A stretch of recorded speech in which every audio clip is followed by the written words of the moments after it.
So, hindi siya nag-charge, no? Kasi ito, sir, napansin ko, parado. Oo. Kaya mag-charge.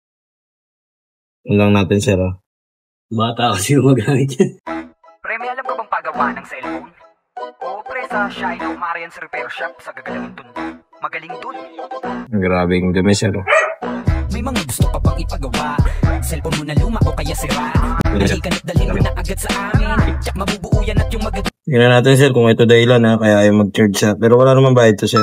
Gamit, nabagsak mo pa o kaya na ibalibag. Hindi bumubukas o ang LCD ay basag. Huwag kang mag-alala kung ang CD mo ay wasak. Basta chika lang at kami nang bahala sa lahat. Wala na magtunog o ang speaker ay mahina. May paraan pa yan basta sa amin. Tingnan natin kung mag-charge na, sir. Charge ko lang muna.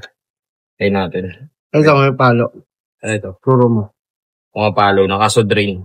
Ayun na, mga kakumpuni, tingnan nyo, nagcha-charge na. Ayun siya, nagcha-charge. Parado kasi. Charge lang natin, sir, Ito naman, wala naman bayad po yan.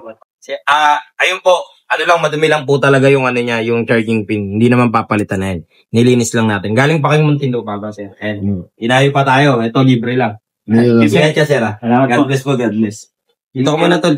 Ayun lang po, mga kakumpuni, God bless palagi,